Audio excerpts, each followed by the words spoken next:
Bismillah. Ini indahnya tafsir ini nih. Bismillahirrahmanirrahim, halaman 41. Nomor 32.202. Ini Masya Allah, riwayatnya dinomorin nih. Ya, sampai puluhan ribu riwayat untuk menafsirkan ayat. Qala al-muallif rahimahullahu ta'ala haddatsana Ibnu Abdul A'la qala haddatsana Ibnu Thawr an Ma'mar an Qatadah mithlahu wa qawluhu yauma tarjuf rajifah. Adapun yang dimaksud dengan firman Allah yauma tarjuf rajifah, yaqulu ta'ala dzikruhu yauma tarjuful ardu wal jibalu, Al-Muzammil ayat 14. Ini yang saya maksud tafsir Quran bil Quran.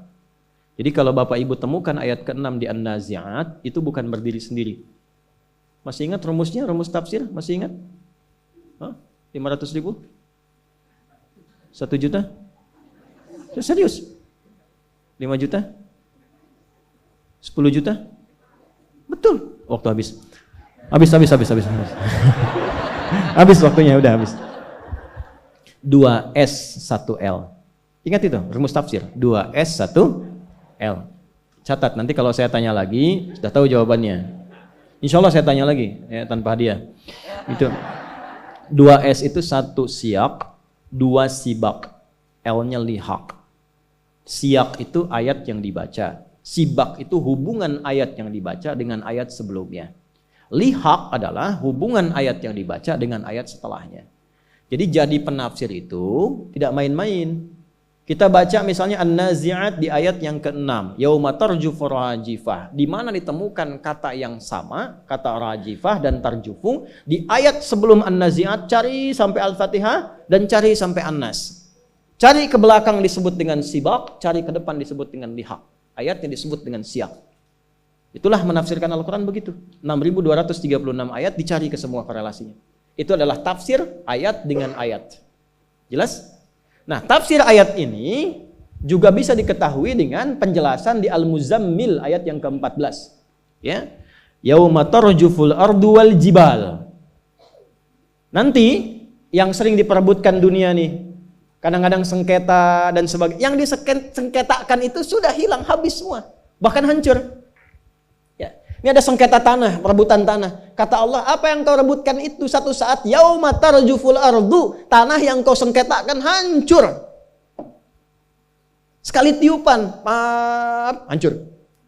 Dulu sami'na, dengar ayat, gak ada yang rebutan lagi, wakaf. Berbagi, secukupnya hidup untuk beramal. Luas beramal, boleh. Tak mampu beramal, dia bagi. Karena dia tahu yang dipijak itu satu saat hancur semua. Tinggal persaksian yang dipijak itu bersaksi apa? Dulu sami'na, dengar, langsung taat.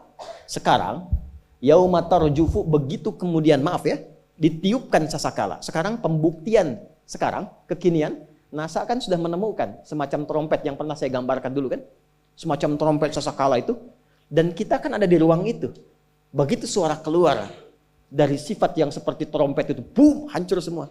Ayatnya sudah dibuktikan dari 15 abad yang lalu, sekarang sudah ada pembuktian secara ilmiahnya. Masa belum yakin juga? Maksudnya gini, gak usah rebutan dunia.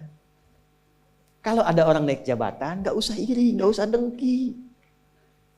Ya, jangan cari manuver-manuver untuk menjatuhkan orang lain. Karena pasti Allah tempatkan itu ada hikmah di dalamnya. Doa yang baik-baik, ya Allah berikan keberkahan di jabatannya. Ya Allah berikan kenyamanan, kebaikan untuk dunia akhiratnya. Berikan hidayah kepadanya, itu yang dilakukan. Ya Allah nggak pantas dia ada di situ, jatuhkan dia besok ya Allah. Doa apa? Nggak boleh, nggak boleh. Doakan, doakan. Karena pasti ada hikmah. Ada orang kaya, doakan, doakan. Nanti dengan doa itu kembali ke kita keberkahannya. Kalau dipandang kita mampu mengolah harta, nanti datang. Nggak percaya silahkan, datang tiba-tiba tawaran pekerjaan apa. Demi Allah saya katakan, jaga. Allahu Akbar, hati itu jaga betul. Yang baik-baik aja. Nanti lebih tenang hidupnya begitu. Lebih tenang. Yang bahaya itu yang nggak tenang, kaya nggak tenang, itu semua dikerjakan. Maksiat dikerjakan, minum dikerjakan, narkoba dilakukan. Karena nggak tenang hatinya Pak. Dan nggak berkah itu. Jadi yang banyak pun karena nggak berkah, rasanya nggak ada. Capek sendiri, kerja lagi, cari lagi, pikirin lagi. Nggak sempat sholat, nggak sempat baca Quran. Yang paling parah, harta yang dihasilkan, dia bahkan tidak menikmati. Itu yang paling bahaya. Jadi ayat ini ingin memberikan kesan bahwa ketika masuk ke ayat 6 dan seterusnya, jangan pernah mengagungkan dunia terlalu dalam.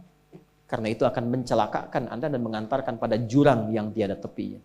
Sampai kiamat tiba.